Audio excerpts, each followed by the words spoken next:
ഇവിടെ ഡാഷ്ബോർഡ് അയച്ചിട്ടുള്ള കാണണം കേട്ടോ. അത് എ സിയുടെ റിപ്പയറിങ്ങിന് വേണ്ടിയിട്ട് അയച്ചതാണ്. എന്താണെന്ന് വെച്ച് കഴിഞ്ഞാൽ നമ്മൾ ഈ സർക്കുലേഷൻ മോഡ് ചേഞ്ച് ആക്കുമ്പോൾ ഈ കാലിൻ്റെ ഭാഗത്തേക്ക് ഇടുമ്പോൾ നമുക്ക് കാറ്റ് വന്നിരുന്നത് നമ്മുടെ ഗ്ലാസിൻ്റെ ഭാഗത്തേക്കായിരുന്നു. ഇതെന്താണെന്ന് വെച്ച് കഴിഞ്ഞാൽ നമ്മുടെ എ സിയുടെ ഈ കാണുന്ന ഫ്ലാപ്പ്, സർക്കുലേഷൻ മോഡ് ചേഞ്ച് ആക്കുന്നതിൻ്റെ ഫ്ലാപ്പ്, അവിടെയുള്ള സ്പോഞ്ച് ദ്രവിച്ച് പോയിട്ട് അതുകൂടെ എയർ ലീക്കേജ് ആവുമായിരുന്നു. അപ്പോൾ ഓൾമോസ്റ്റ് ഇത് എല്ലാ ഭാഗത്തെയും കണ്ടില്ല, ഈ പശ കാണുന്ന ഭാഗത്ത് എല്ലാം സ്പോഞ്ച് ദ്രവിച്ച് പോയിട്ടുണ്ട്. അതുകൊണ്ടാണ് ഇത്രയും എയർ നമുക്ക് ലീക്കായിട്ട് വന്നിട്ട് ഫോഗ് വന്ന് കിടക്കുകയായിരുന്നു. അപ്പോൾ ഇത് എങ്ങനെ റെഡിയാക്കുക എന്നുള്ള വീഡിയോ ആണ് ഇന്നത്തെ വീഡിയോ. നോക്കാം. അപ്പോൾ ഇതാണ് നമ്മൾ ഒട്ടിക്കാൻ പോണ സ്പോഞ്ച്. ഇത് ഒരടിക്ക് 60 രൂപയ്ക്കാണ് നമ്മളിപ്പോൾ വാങ്ങിച്ചത്. അതിന് വിലയുള്ള സാധനമൊന്നുമല്ല. ഇതിപ്പോൾ നമ്മൾ വീതിയിൽ കത്രിക ഉപയോഗിച്ച് കട്ട് ചെയ്തിട്ടാണ് ഒട്ടിക്കട്ടെ. ഇതിൻ്റെ ബാക്കിൽ ഗമ്മുണ്ട്. നമ്മളിത് വെച്ചിട്ട് ഒട്ടിച്ച് കൊടുത്തിട്ട് നമ്മൾ ഫിറ്റ് ചെയ്യും. വീതി നോക്കിയിട്ട് ഈ സാധനം കട്ട് ചെയ്തെടുക്കുകയാണ് കേട്ടോ, വീതിക്കനുസരിച്ചിട്ട്. നമുക്ക് ഏകദേശം 1 സെൻറ്റിമീറ്ററിൻ്റെ അത്രയ്ക്കേ വേണ്ടിയുള്ളൂ. ഏകദേശം ആയിക്കഴിഞ്ഞാൽ കട്ട് ചെയ്യണം.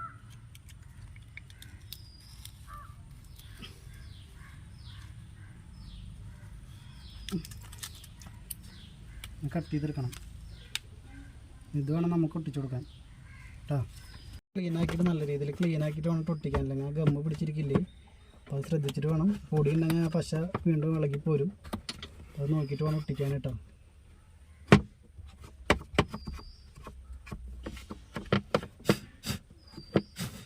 ചെയ്യണമെന്നുണ്ടെങ്കിൽ എ സിയുടെ മൊത്തം ഈ വിൻഡ് വരുന്ന ഭാഗം മൊത്തത്തിലൊക്കെ ക്ലീൻ ആക്കിയിട്ട് പെർഫെക്റ്റ് ആക്കുക.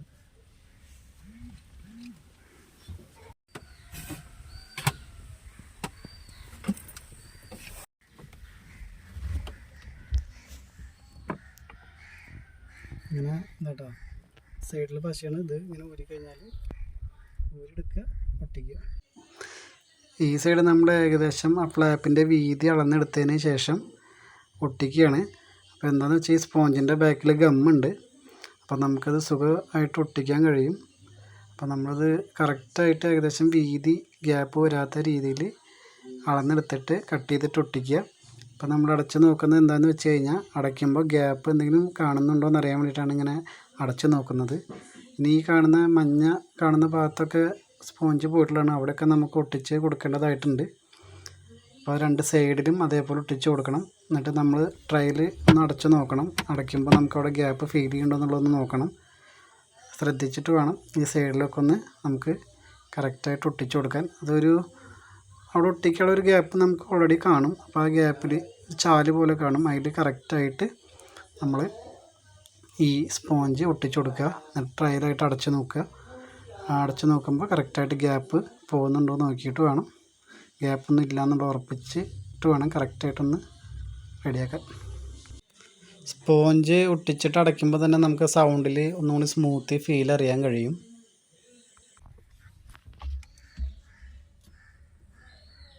ഒട്ടിക്കാൻ കുറച്ച് റിസ്ക് ഉണ്ടാവും. ചില ഏരിയയിൽ നല്ല റിസ്ക് തന്നെയാണ് ഒട്ടിക്കാൻ. കുറേ ടൈം എടുക്കേണ്ടി വരും. നമ്മൾ ഒന്ന് ക്ഷമിച്ചിട്ടൊക്കെ വേണം ഒട്ടിക്കാൻ.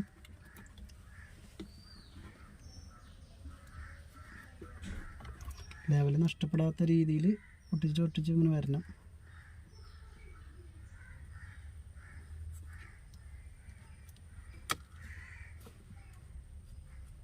അപ്പോൾ അതേ നമ്മൾ ഇതൊക്കെ ഒട്ടിച്ച് കഴിഞ്ഞിട്ടുണ്ട് കേട്ടോ. ഫ്ലാപ്പുമ്പത്തെ നാളത്തെ കറക്റ്റായിട്ട് അടഞ്ഞിരിക്കുന്നുണ്ട്.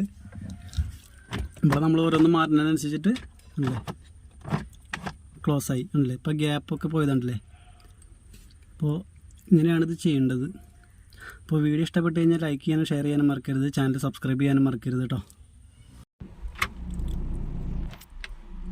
ഇതിപ്പോൾ നമ്മുടെ ഫ്രണ്ടിലേക്ക് മാത്രമാണ്. ഇത് കാലിലേക്കും ഫ്രണ്ടിലേക്കും ബാക്ക് സൈഡ് ക്ലോസ് ആണ് കേട്ടോ, ഗ്യാപ്പൊന്നുമില്ല. ഇതിപ്പോൾ നമ്മൾ കാലിലേക്ക് മാത്രം ഇടുമ്പോൾ ഇവിടെ ഓപ്പൺ ആവും, ചെറുതായിട്ട് ഓപ്പൺ ആവുള്ളൂ. പിന്നെ നമ്മൾ മറ്റേ ഗ്ലാസ്സിലേക്ക് ഇടുമ്പോൾ ഫുള്ളായിട്ട് ഓപ്പണായി, ഇവിടെ ഫുള്ളായിട്ട് ക്ലോസായി, ഒരു ഗ്യാപ്പും ഇല്ല. അപ്പോൾ സെറ്റായിട്ടാ ക്ലോസ് ആയിട്ട്